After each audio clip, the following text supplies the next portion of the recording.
Isang magandang araw po sa inyong lahat, mga minamahal kong mga magulang at mga kapatid sa Panginoon. Ito po ang inyong lingkod, si Pastor Ruel Camya po, mula po dito sa Winnipeg, Manitoba, Canada, para po sa ating pag-aaral ng Salita ng Diyos ngayong umaga. Welcome po sa Tinig ng Pag-asa. Mga minamahal na mga kapatid, ang atin pong pag-aaral ngayong araw ay pinamagatan ko pong Moving from Orthodoxy, Right Belief, to Orthopraxy, Right Behavior. Ating pong pag-aralan ang aklat po ng Epeso, but I would like to focus first on the first two verses of Ephesians chapter 5. Ano po ba ang sinasabi nito? Ephesians has two major sections at makikita po natin yung kabuuan nito ay hinati sa dalawang section. Mapapansin po natin yung first chapter 1 to 3 presents gospel doctrine, the right thinking about God, the right teaching. So doktrina po yung unang tatlong kapitulo. Sumunod po yung chapter 4 to 6, it presents gospel culture, the right living before God.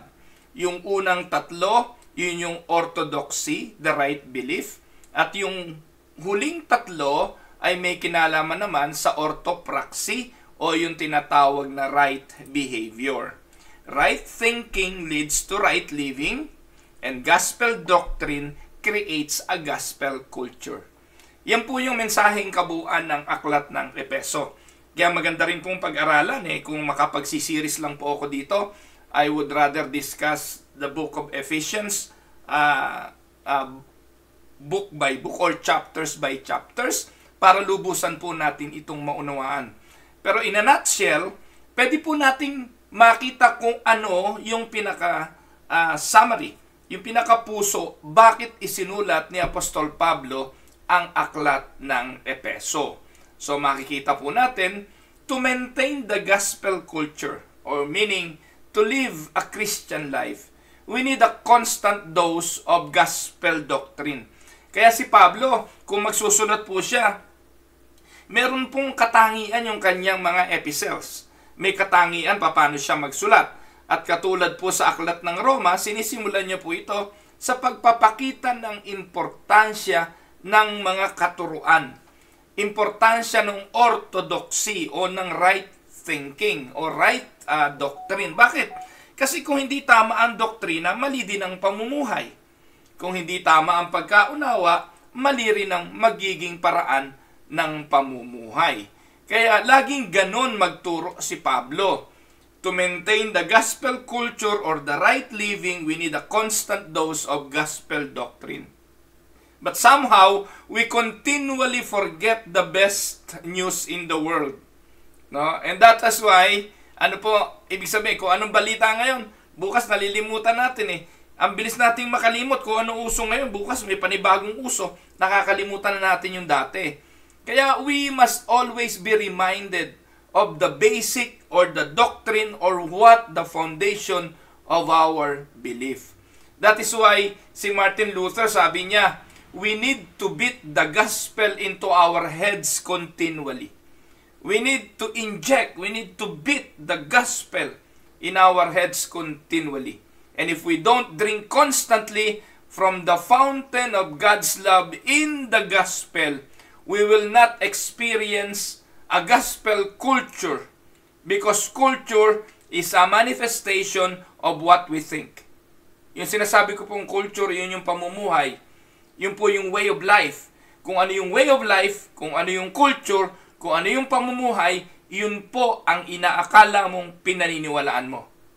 Thinking and doing go together. Po, tandaan po ninyo, thinking and doing go together. Napakahirap pong mamuhay ng ipokrito. Napakahirap magpaka-ipokrito. Kung ano yung pinaniniwalaan natin, yun po yung ipamumuhay natin. Kaya we need constant continuing education Saan? Sa eskwelahan ni Kristo. Sa paaralan ng Panginoon. Kaya araw-araw dapat bilang mga lingkod ng Diyos, bilang mananampalataya, ine-educate tayo araw-araw, rightly dividing the word daily. Bakit? Kasi nga, ang dali nating makalimot. So, dito po sa aklat ng Epeso, in the first half of the book, there are only 2 commands. While in the second half, madidiscover natin napakarami. Over 60 commands as he moves from exposition to exhortation. From the indicative to the imperative. From the orthodoxy to orthopraxy. From principle to practice. Kung titingnan niyo po yung unang bahagi ng Epeso, 2 lang ang utos. Pero pag hinimay mo yung mga utos na yon, naku po, napakadami, naging 6 na po. At ang bawat utos na ito na binanggit ni Apostol Pablo ay indicative, no po, ng atin pong pinaniniwalaan. Kung ano yung ating pinaniniwalaan. Kung ano yung atin pong mga dapat ipamuhay. Ayan, so, ano po yung ating makikita sa mga bagay na ito? Tingnan po natin ang talata muna. Christianity is imitating God and walking in love as Jesus did. This is the basic of Christianity. Christianity is imitating Jesus and walking in love katulad po ng ipinamuhay ng Panginoon. Christianity is following the footstep of Jesus out of the horror of the cross into the glory of the new life. And we have not only the perfect, we have not only have the perfect model, but we also have the perfect power who works in us, both to will and to work for His good pleasure. Ang pagiging mananampalataya ay paggaya sa imahe ng ating Panginoong Hesukristo. So Ephesians 5:1-2, Paul gives 2 commands. And here we can also find the 2 reasons para sundin ang command. 2 reasons for the Christian life. So 2 commands to live by and 2 reasons to live by them. So let us look at the commands first and then we will look at the reasons behind the command later. Because that is how Paul wrote the Ephesians or the epistles of Ephesians. So tingnan po muna natin ang talata ulit. Paulit-ulit ako. Ephesians 5:1-2. Ano po ang sabi dyan ni Apostol Pablo? Therefore, be imitators of God as beloved children, and walk in love as Christ loved us and gave Himself for us, a fragrant offering and sacrifice to God. So Ephesians 5:1-2, ang unang bahagi nito, sinabi po dyan ang utos. At ang utos po na ibinigay sa atin ni Apostol Pablo ay be imitators of God. Nako, ang Pilipino napakahilig manggaya eh. Si Alice Guo, no po, yung pong Bamban mayor na under investigation ngayon sa Senate hearing. Noong po siya nagkukwento tungkol sa kanyang nakalipas na hindi siya nakapag-aral, habang nagkukwento siya, lumalabas yung dila niya. Gumaganon po siya. Naku po, kinabukasan, napakadami na pong mga memes, napakarami ng mga video na ginagaya po si Alice Guo habang siya ay nagsasalita. Marahil po ito ay para lang sa katatawanan, marahil po ito ay para lang magkaroon ng views sa Facebook at kung ano-ano pa. Pero ang hilig po talaga nating manggaya. Mga minamahal na mga kapatid, ang sabi po ni Apostol Pablo rito, be imitators of God. So this is primarily the goal of Christian life. The goal of Christian life is perfect imitation of God. Take note of that. I would like to include the word perfect. Imitation means talagang gagayahin mo siya. Siya ang magiging idolo. Siya ang magiging sentro.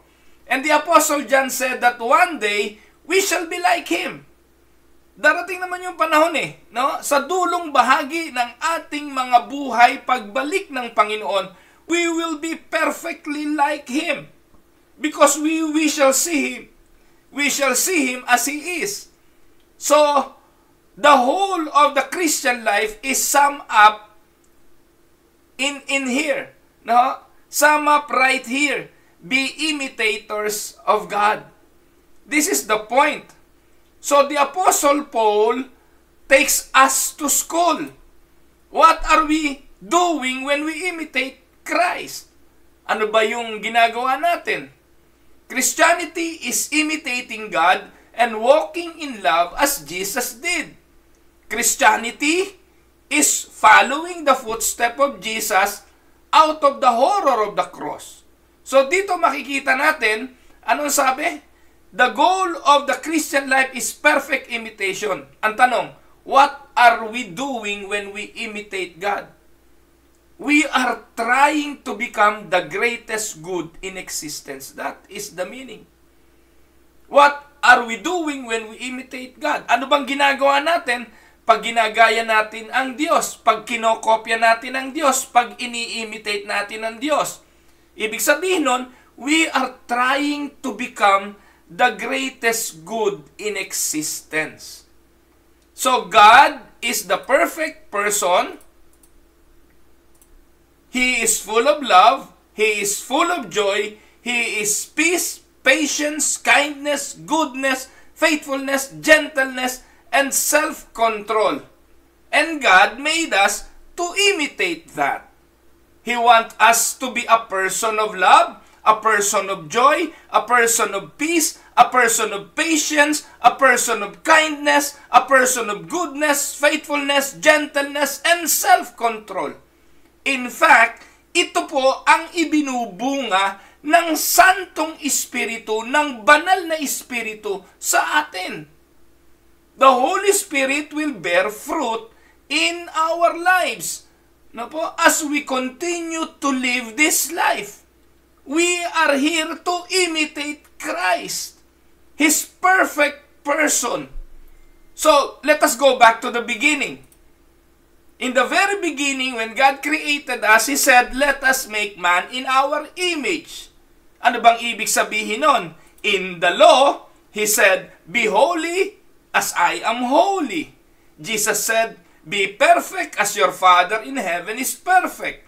So when we imitate God, we are doing what we are designed to do. We are imaging God as what? Being holy as He is holy. Pursuing perfection. Pursuing His image in us. So tandaan po ninyo mga kapatid, the fact that we are not perfect, the fact that we have the will to continue to fail, ay hindi excuse para hindi gawin ito. Kasi siguro sasabihin nyo, Pastor Ruel, wala naman perfecto. Tama.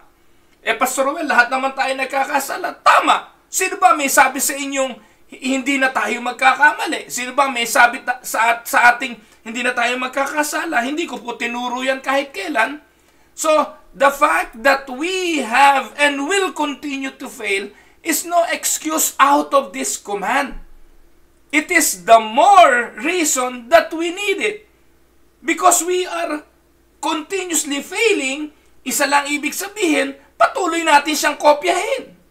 The fact that we always fail in our walk, we need to always look at Jesus para hindi tayo mag-fail. Nakuha niyo po mga kapatid, it is the more we need to follow this command to imitate God. It is no excuse not to follow this command. God continually calls us to Himself, showing and giving the holiness we need. Ipinapakita ng Diyos ang halimbawa ng kabanalan na dapat nating ipamuhay. At the most basic level, to imitate God means to mimic Him. To mimic God. Bear with me, patutunayan ko po sa inyo ito at marahil sa inyo, maraming nalilito ngayon, ibig ba sabihin magagawa natin yan sa sarili nating kalakasan? Ibig ba sabihin sa pamamagitan ng pag-exert ng effort to imitate Christ, we will be like Him on our own flesh? No! Sa bagay na ito, kailangan at katuwang natin dito ang ating Panginoon, ang Holy Spirit. Kaya po pagdating po sa kabanalan at sa pagsunod sa mga kautusan, synergistic po ito. We need the power of Christ also to work in us. No po? How do we mimic someone? Paano ba natin ginagaya ang iba? No po? ginagaya po natin sa pamamagitan ng panonood sa kanila. We watch them. We pay close attention to them. And then, we do what they do. That is how mimicking works. That is how we mimic someone. We follow. Ganun din po mag-aral, magsayaw. Paano ka magiging, synchronized doon sa kasayaw mo kung hindi mo siya gagayahin? Paano siya? At kailangan may tagapagturo. Ganon din sa pamumuhay ng kabanalan, kailangan tayong may sinusundan, kailangan tayong may sinusunod at merong nagtuturo. At dito po ang sinasabing susundin, ang sinasabing gagayahin ay walang iba kundi ang banal na Diyos. Hindi ko po paano nyo uunawain ang bagay na ito, but this is the basic of Christian life. We should mimic Christ. We should follow God. Amen? So, the fact that we will have and will continue to fail is no excuse out of this command. At most basic level, mga kapatid, dapat po maintindihan natin kung ano ang ating mga kalagayan. Habang ako po ay nag-aaral ng araling ito, wala pong pumasok sa isipan ko kung hindi ang pinakamagaling na basketballistang nakilala ko sa panahon ko. At napanood ko. Hindi ko siya nakilalang personal, hindi niya po ako nakilala. Pero wala na po siguro talagang gagaling kay Michael Jordan. You can argue with me, maaaring sabihin ninyo, pinakamagaling ngayon si LeBron James o kung sino man. At hindi ko na po kilala masyado, hindi na ako masyadong nanonood ng NBA. Pero during the time na ako po ay bata-bata pat nahilig din naman sa panonood ng basketball, para sa akin, isa na po sa pinakamagaling talaga na nakilala ko at napanood kong basketballista, itong si Michael Jordan. Pero lahat po ng magaling nalalaos hindi po ba? At meron pong sumunod sa kanyang mga yapak. At ito'y walang iba kundi si Kobe Bryant. Si Kobe Bryant was an all-time great basketball player also. But he wasn't the best ever. Michael Jordan was probably the best. No po? So, pero nakita po natin sa mga galaw nitong si Kobe Bryant na ang galaw niya ay kopya sa mga galaw ni Michael Jordan. And when Kobe came into the league, it was obvious that he was imitating Michael Jordan. Yung kanyang mannerism, the way he carried himself on the court, even the way he celebrated. Kobe imitated the details because he imitated the specifics, not in generalities. He imitate the specifics, yung galaw, yung crossover, yung dribbling. So to be great, Kobe Bryant watched specific greatness. He knew he could imitate Jordan, so he did. At alam mo, dami rin mga bata ngayon talaga na, Michael Jordan, pati dila nakalabas, ginagaya. And because of that, Kobe won championship. And he is sure a Hall Famer. I know it sounds crazy, but you can imitate God. You and me can imitate God. But not everyone has the skills to imitate Michael Jordan. Everyone has the ability to imitate God, but Kobe Bryant want to be like Mike Jordan. But he was on his own.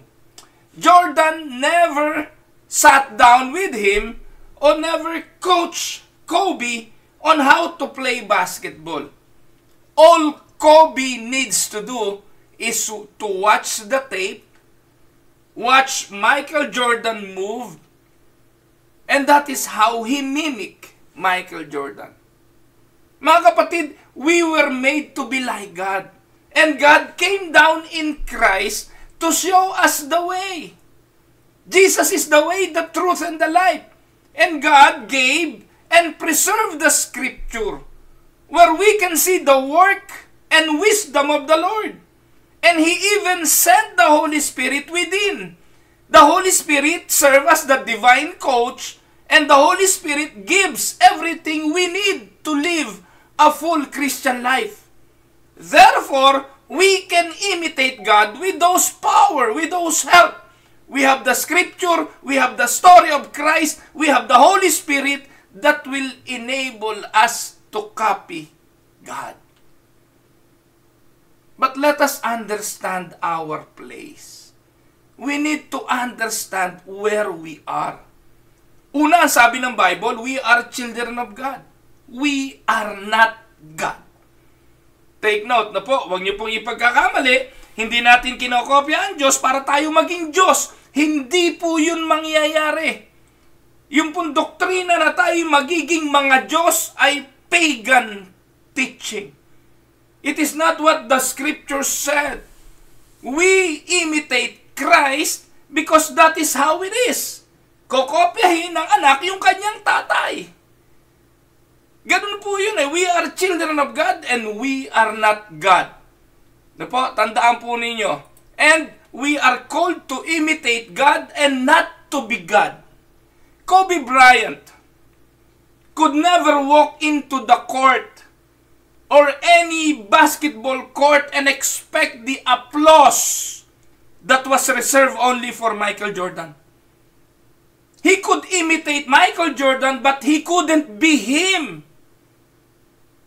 Pwede niyang gayahin si Michael Jordan pero kailanman hindi siya pwedeng maging Michael Jordan. Ganon din tayo. We can imitate Christ but we can never be Christ. We can imitate God but we can never be God. Amen? God has certain attributes. Ano yung mga attributes ng Diyos? All-powerful, all-knowing, self-existence. Hindi natin yan kayang kopyahin. Hindi natin yan pwedeng gayahin. Pero meron pong attributes ang Diyos na pwede nating gayahin. Ano yun? Yung kanyang kabanalan, yung kanyang kindness, yung kanyang pag-ibig. Yung mga attributes na yon ang imahe ng Diyos na ipinapagaya ni Apostol Pablo. Amen? Tandaan nyo, when we try to put ourselves in the position of God, trying to be God instead of imitating Him, we fail. We sin. That is idolatry.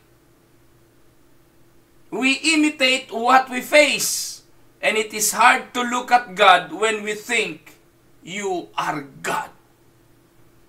But when you know you are a child of God, well, it is very important that we as a children of God, we imitate our Father. Amen? So that is the first command. The first command, be imitators of God. Yan ang sabi ni Apostol Pablo. Now, yun ang una, hindi po ba? Tingnan natin yung Ephesians 5:1 and 2.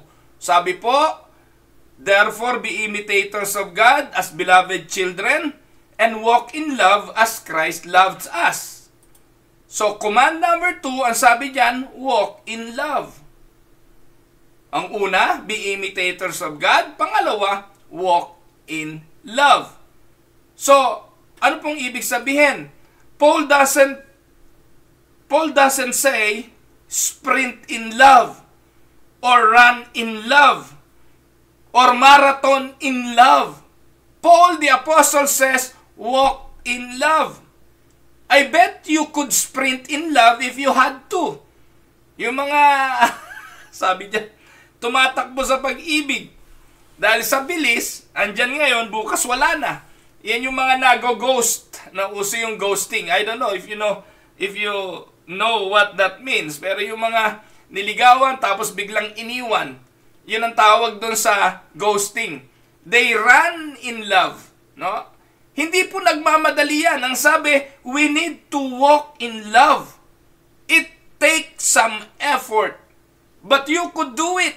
It is hard, but you can do it. It should be short-lived. It should not be short-lived. The point Paul making is love shouldn't be something short-lived and occasional. Hindi po ito kung kailan mo lang maisipan, like sprinting. No? It should be natural and consistent like walking. Pwede kang tumakbo, pero hindi ka tatagal na tumakbo. Hindi ito ang normal mo. Ang normal mo ay maglakad. Anyone can love once, but you are supposed to love constantly. And that is walking. Ang normal na buhay ng tao'y naglalakad, hindi tumatakbo. Kaya ang sabi sa pamumuhay sa pag-ibig, ito ay paglakad at hindi pagtakbo. Amen? What kind of love, you might ask? Well, sabi ni Paul sa 1 Corinthians chapter 13, ito ang kanyang description ng pag-ibig na dapat lakaran. Pag-ibig na dapat ginagaya. Ano daw yon? Love is patient and kind. Love does not envy or boast. It is not arrogant or rude. It does not insist on its own way. It is not irritable or resentful. It does not rejoice at wrongdoing, but rejoices with the truth. Love bears all things, believes all things, hopes all things, endure all things. Love never ends. That is the description of the kind of love that the Apostle Paul was saying that he wanted us to walk by. For most of us, walking is a natural part of life. But it wasn't always so. When you were a baby, hindi ka naman naglalakad. Pag silang mo sa mundong ito, hindi ka naman nakakadapa. Hindi ka pa nakakagapang. Nagsisimula tayong pahiga-higa lang. Sa pagsilang bilang bata, ganun po tayo. You couldn't roll off the couch and walk around the block when you are a baby. You had to be picked up, placed in a stroller, pushed around by someone else in order for you to be able to see your surrounding. Pero ngayon nakakalakad ka na, and you learn by imitating others how to walk. How? By holding the hands of your parents. You were picked up when you fell down. That is how we learned how to walk. So ganun din po sa buhay pananampalataya. Nang isinilang tayo sa mundong ito bilang mga anak ng Diyos, hindi po tayo nananakbo. Hindi ho tayo biglang gumagapang agad. Hindi po tayo basta nakakaupo. Ginagabayan tayo, inaaruga tayo hanggang sa matutunan nating lumakad. Ganun ang Christian walk. So we are encouraged by Paul to imitate God and to walk in love. So how are you doing? Does love define your life? Paul says it should. Ito ang naisin ni Apostol Pablo. And he doesn't say only super Christians should live this way. He presents this as an ordinary Christianity and a Christian way of life. The unmistakable sign of Christianity is a life of walking in love. This is not optional for Christian. Jesus himself said, "By this, all people will know that you are my disciples, if you have love one another." Amen? So, what do you need if love isn't the way you walk?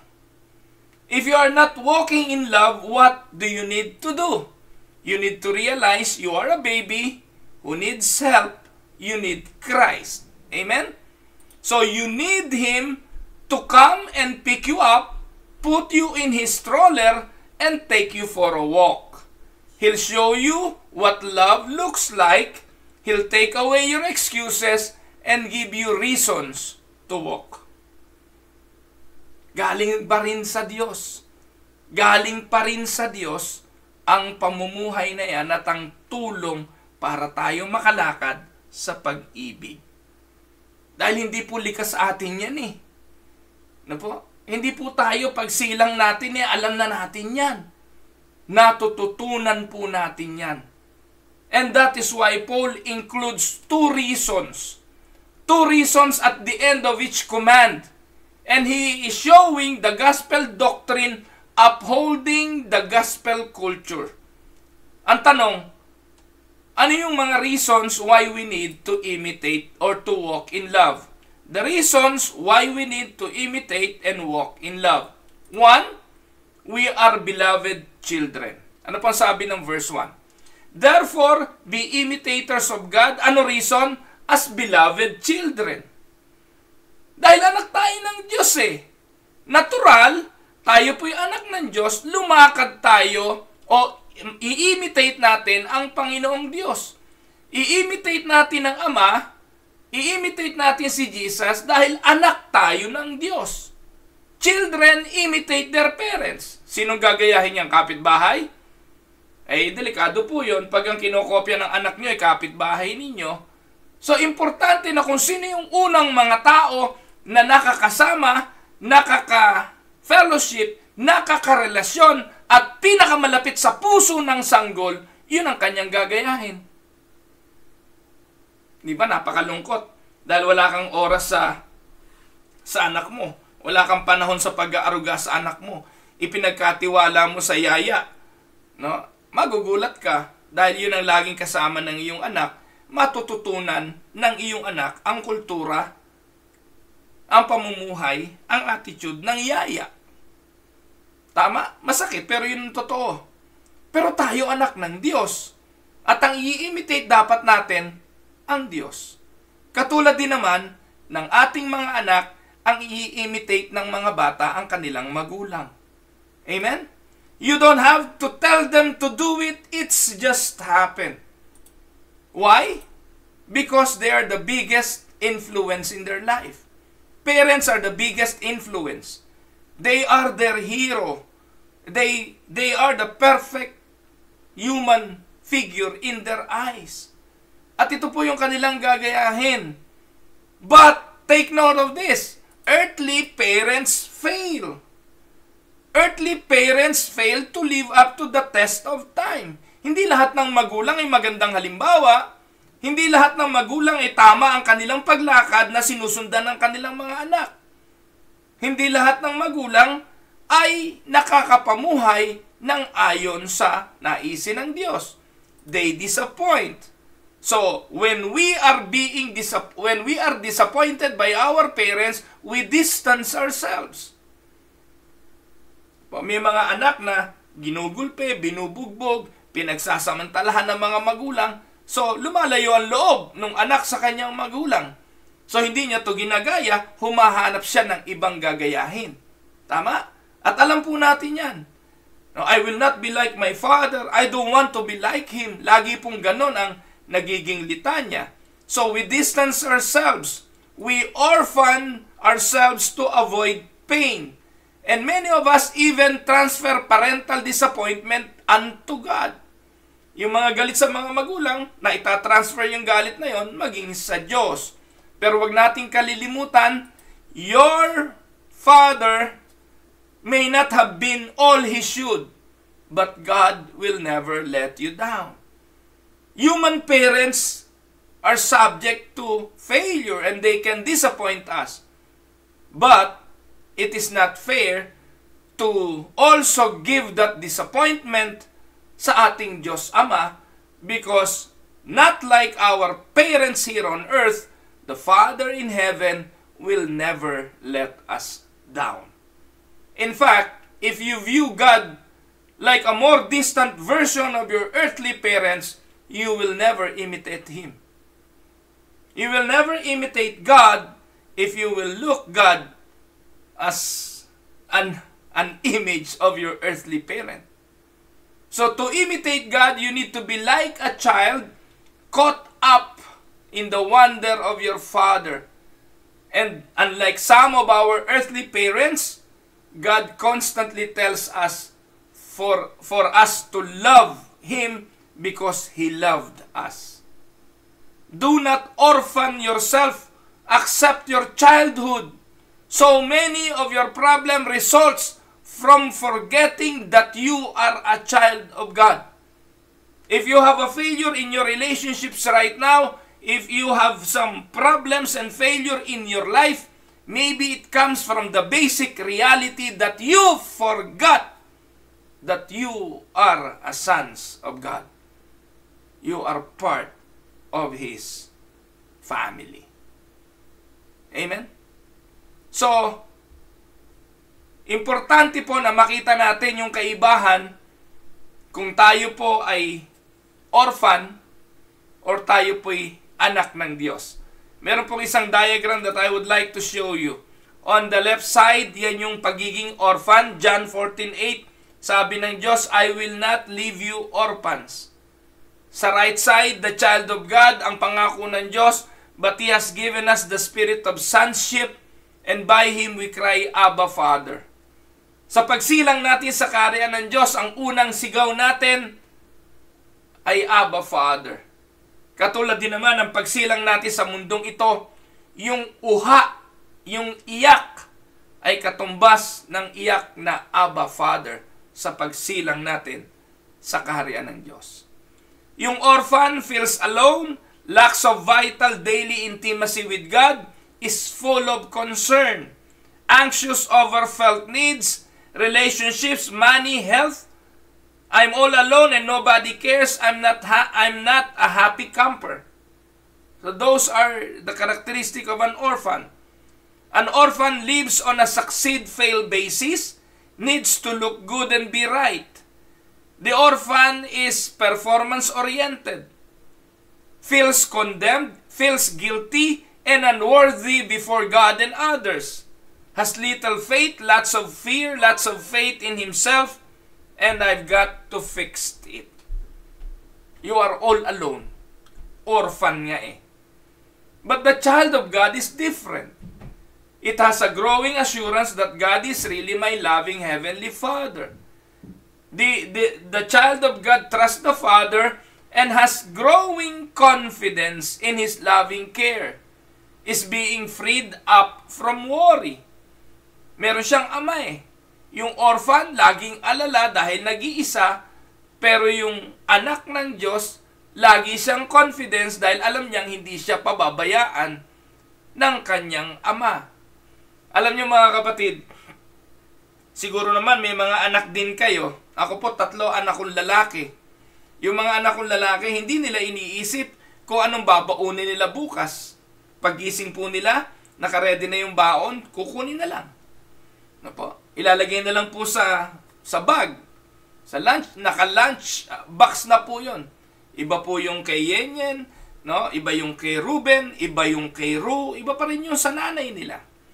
Sorry po, kasi po ako naghahanda nun eh. No po? Ako po yung tagaluto dito sa bahay namin.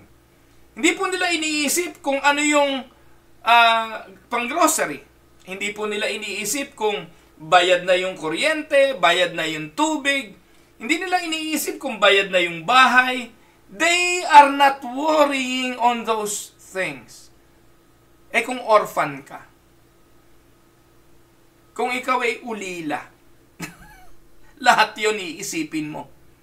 Dahil hindi ka gigising sa pag-asang may pagkain na sa mesa.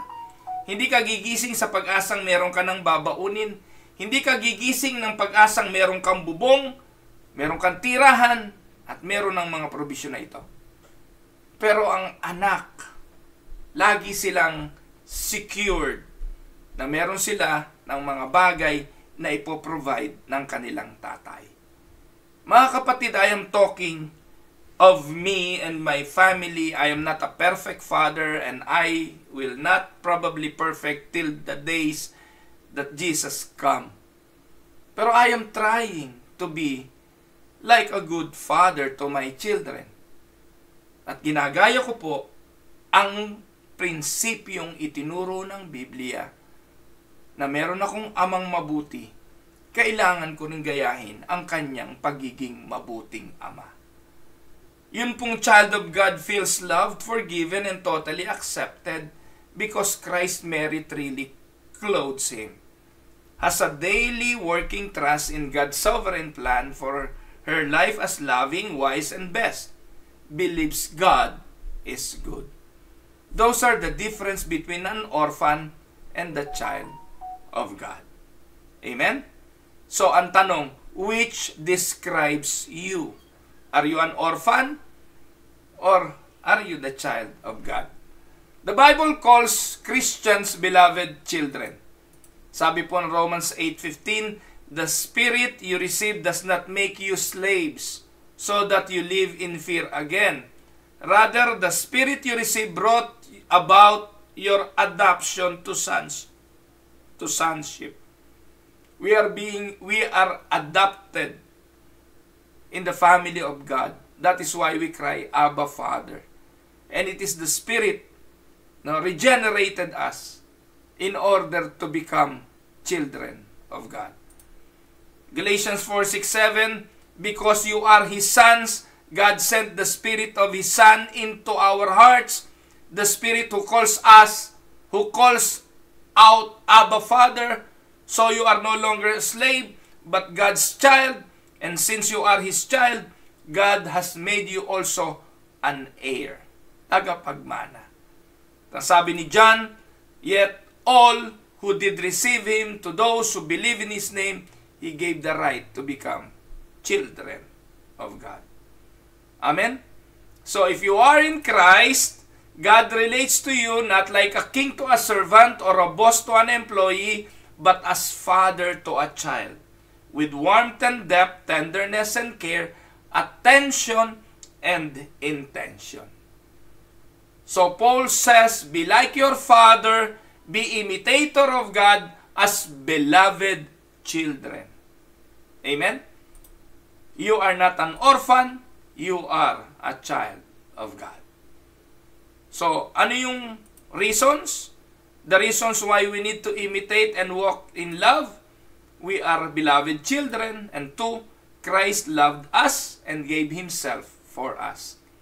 We need to walk in love because Christ loved us and gave Himself for us. Verse 2, and walk in the way of love, just as Christ loved us and gave Himself for us. Yan po sinasabi ng talata. The Bible says, greater love has no one than this, that someone lay down his life for his friend. Jesus is not only the model of perfect love, but also the reason for all Christian love. That is why the Apostle Paul, when discussing right living, he includes right thinking. Diniscuss ni Paul yung tamang pamumuhay. So, in order for us to have that right kind of living, we need to have the right kind of thinking. Orthodoxy will lead to orthopraxy. Right thinking will lead to right living. Right living flows from right thinking. Amen? Christ's death on the cross reconciled us to God.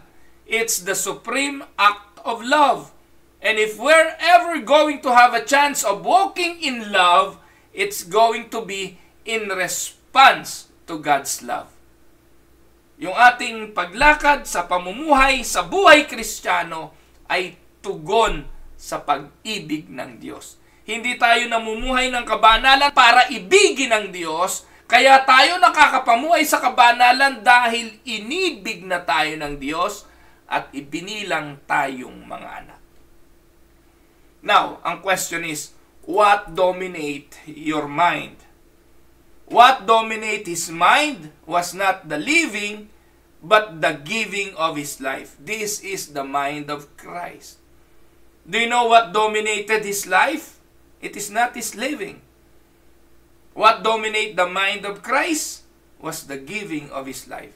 Jesus knew what he was doing as he walked the road to the cross. Alam niya. Ang sabi po niya, the Son of Man must suffer many things and be rejected and be killed. Pagbaba niya sa sanlibutan, alam na niya kung ano ang kanyang patutunguhan. No? That knowledge didn't turn him away. He walked on, bound by his love for God and by his love for us. Amen? He let the mission of God determine the path he walked. Ang naging panuntunan ng buhay ng Panginoon habang nandito sa lupa ay sundin ang kalooban ng Ama. Ano sabi? Ang kanyang pagkain ay sundin ang kalooban ng Ama. He wasn't surprised when it all started going down. He knew Judas would betray him. He knew Peter would deny him. He knew his trial would go bad. He knew the cross was coming. Though it is so hard na ipanalangin niya, Father, may this cup pass before me, but not my will, but your will be done. He accepted it in love for us. Gospel love is that bold. It's that risky. Now, what is your love like? What is your love like? Tandaan, ang reason kung bakit tayo kailangang lumakad sa buhay ng merong paggaya sa Panginoon at lumakad sa buhay ng may pag-ibig. Una, we are beloved children of God. And second, because Christ loved us and gave Himself for us. So in conclusion, let me ask this in closing. What if we took this call seriously, with no holds out, with no limitation? What might God do in us and through us? Mga kapatid, we might just look like God and love like God. It might look like God came down to earth again and live among His people. And by doing so, we can be the light and the salt of this world. In closing, tatanungin ko kayo, kung mamumuhay tayong katulad nito, ano kayang mangyayari sa mundong kinalalagyan natin? Well, kahit papaano, kung tayo'y magniningning at tayo'y magiging asin dahil ginagaya natin ang ating Diyos at namumuhay tayong lumalakad sa pag-ibig, kahit papaano makaka-impluwensya tayo sa mundong ito. Amen? Because that is what God called us for.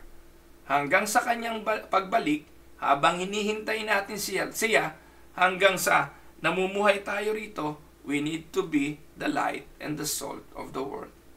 Sabi ni John Calvin, we must embrace one another with the love with which Christ embraces us.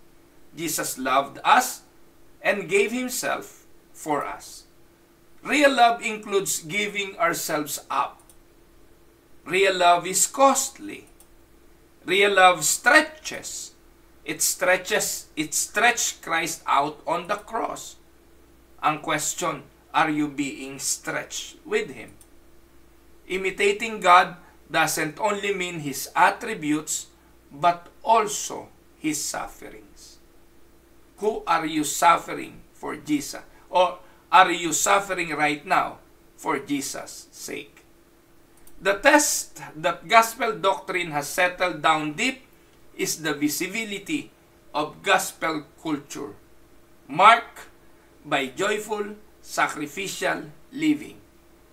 Ang ibinibigay natin sa Diyos, marahil mga kaloob, mga ikapu o anumang material na bagay, ay hindi kayang lampasan kung ang ating ibibigay ay ang ating pag-ibig at ang ating paglakad sa pamumuhay na ito ng may pag-ibig.